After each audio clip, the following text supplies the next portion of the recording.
Welcome to Public Health on Call, a podcast from the Johns Hopkins Bloomberg School of Public Health, where we bring evidence, experience, and perspective to make sense of today's leading health challenges. If you have questions or ideas for us, please send an email to publichealthquestion@jhu.edu. That's publichealthquestion@jhu.edu for future podcast episodes. Hey listeners, it's Lindsay Smith Rogers. Today, pertussis or whooping cough.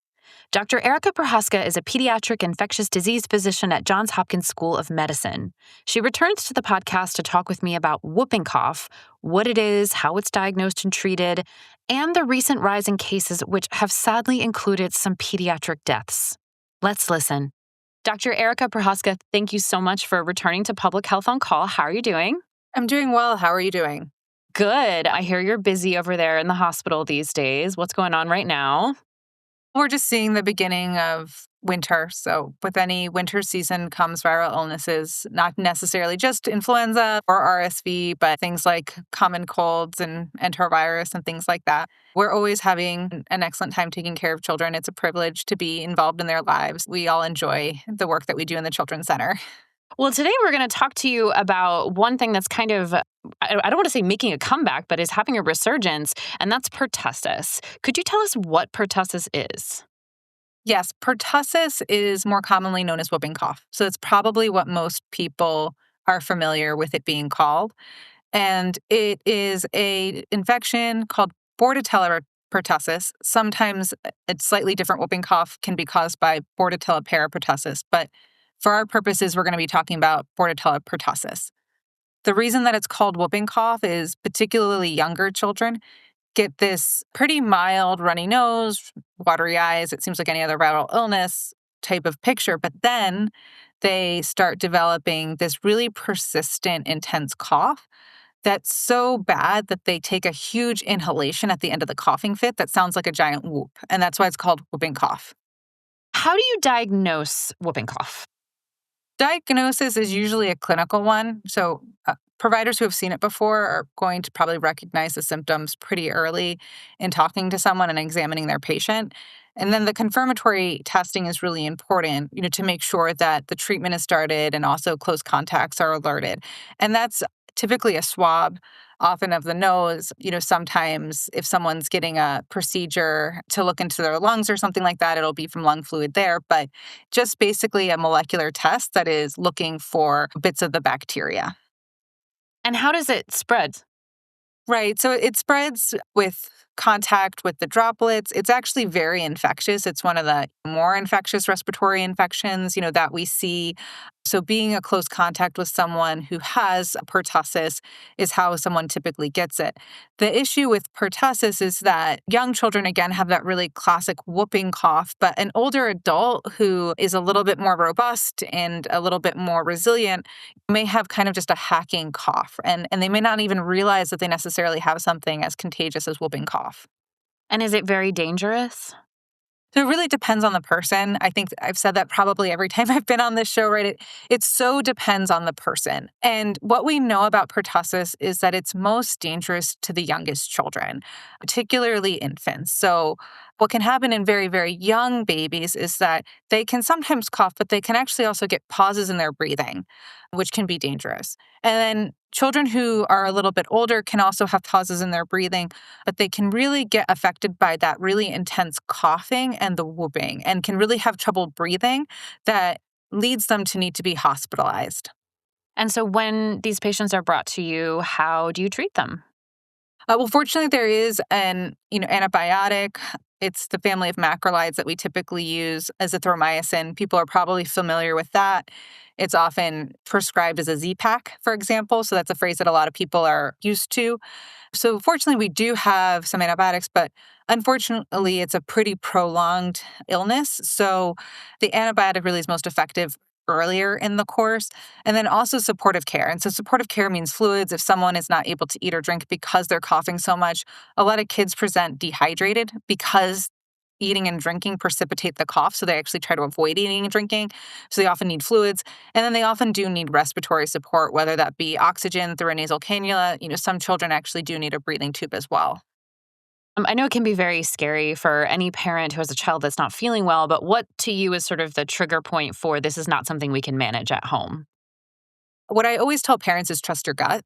You're never wrong trusting your gut. I also always encourage parents to reach out to their pediatrician on call if they're not sure. They can usually triage over the phone quite well. The things that really I look out for as a pediatrician and that I advise parents for is if your child's not eating or drinking, reduced wet diapers.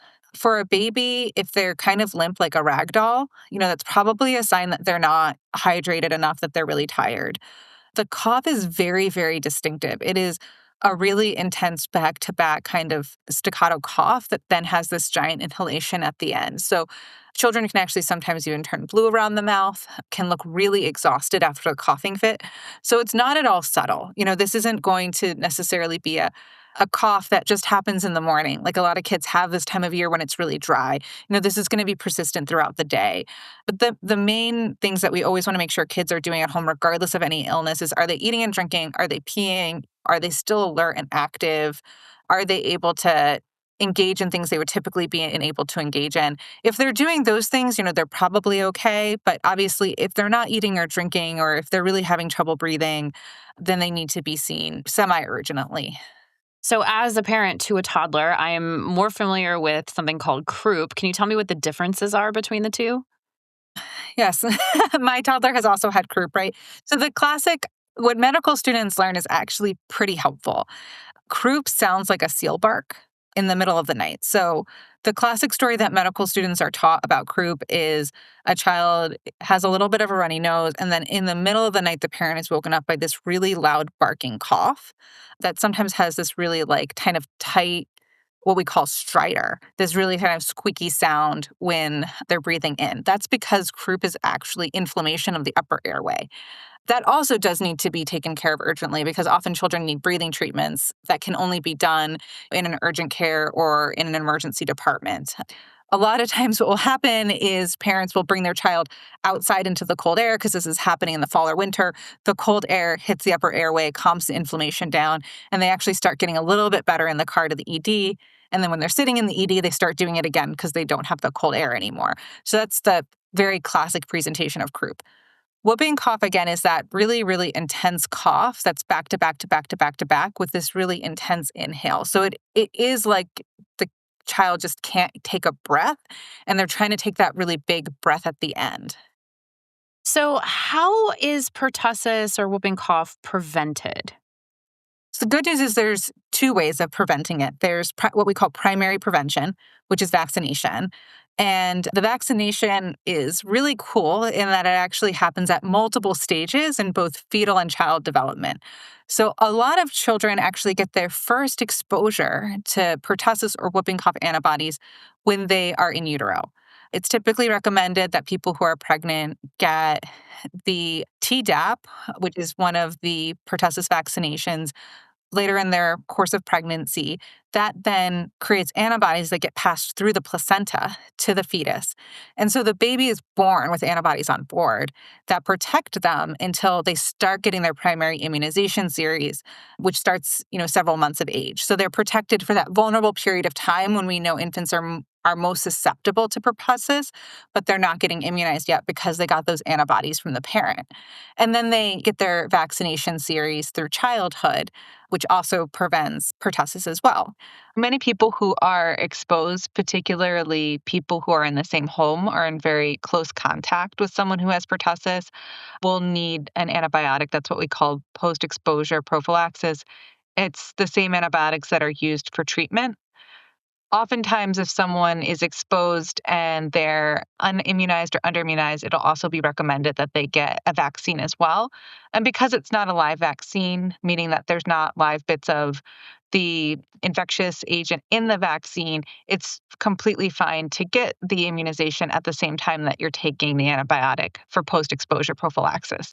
The purpose of that immunization is to prevent future infections if one is exposed in the future. And what is the vaccine that children get as part of their routine immunizations? So there's two vaccines. There's DTaP and Tdap. DTaP is given when children are younger. So that's given at 2, 4, 6, 15, and 18 months, and then 4 to 6 years. And then they get their Tdap vaccine as a booster at 12 years, 11 years, that range.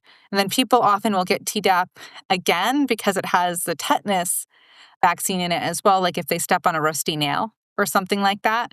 So that's how probably a lot of adults are familiar with it. And they both cover diphtheria, tetanus, and pertussis or whooping cough. And generally, people are recommended to get that as a booster, the Tdap, like every 10 years. So we're seeing these rising cases of whooping cough. Can you still get it if you are immunized? So the issue is that the immunization or natural infection with pertussis or whooping cough doesn't provide lifelong immunity. So the immunity does wane over time. And so if you've been immunized in the past, or even if you've had infection in the past, if it's been many years since then, you could be susceptible to it. And why are we seeing rising cases right now, especially among children? And I believe there's actually been some deaths in the U.S. Unfortunately, that is true. There have been deaths in the United States, and there's actually been a rise in pertussis cases across the world. In fact, the Pan-American Health Organization, or PAHO, actually just released an update on pertussis cases across the Americas, and there's been a rise in Europe as well. It's a combination of things. It's a combination of decreased vaccination, and then also the COVID-19 pandemic kept a lot of respiratory infections from spreading. And so numbers were down during that time because everyone was masking, no one was going out. So the combination of those two things mean that, now there's more pertussis circulating. There's not as many people who are immunized, but there also just wasn't as much pertussis before. So the comparison isn't exactly like apples to apples when we look at a 10-year period. The COVID-19 pandemic is a little hard to compare to the time that we're living in right now when people are not masking as much. Do you see a decline in immunizations as a huge driver of what's happening now?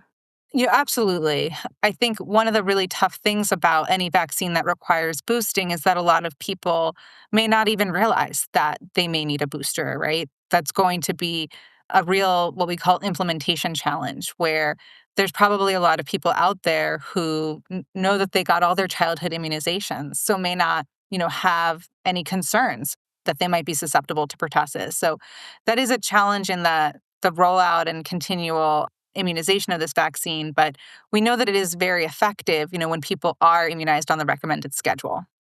So you mentioned before that immunity doesn't last and that, pregnant mothers might be recommended to get the vaccine or if you step on a rusty nail.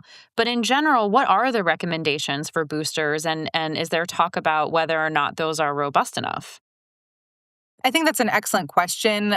In terms of whether or not the current recommendations are robust enough, I don't know if there's any conversations around that. I do know that there have been some working groups who have suggested development of new vaccines that may have longer immunity, which is always a goal, right? If we can always create a vaccine that has as long immunity as possible, it reduces the real public health challenge of getting people boosters. In terms of what the recommendations are, we know that the recommended series works well, but again, it can be the challenge of implementing it, not necessarily the recommendations that exist.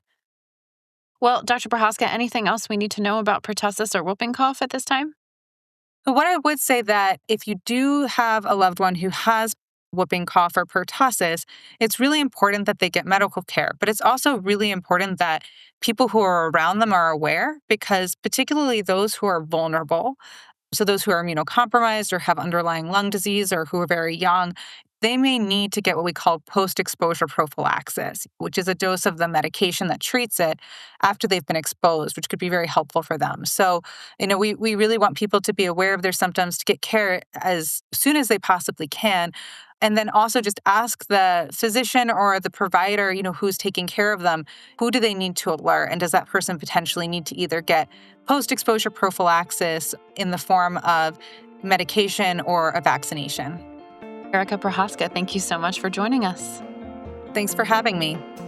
Public Health on Call is a podcast from the Johns Hopkins Bloomberg School of Public Health, Produced by Joshua Sharfstein, Lindsay Smith Rogers, Stephanie Desmond, and Rachel Walsh.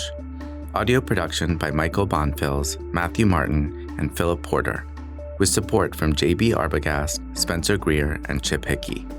Distribution and social media by Rachel Walsh, with support from Nick Moran and Brianna Iacovelli. Follow us on Instagram and Blue Sky at Public Health Pod for more public health takes and special content. If you have questions or ideas for us, please send an email to publichealthquestion@jhu.edu. That's publichealthquestion@jhu.edu for future podcast episodes. Thank you for listening.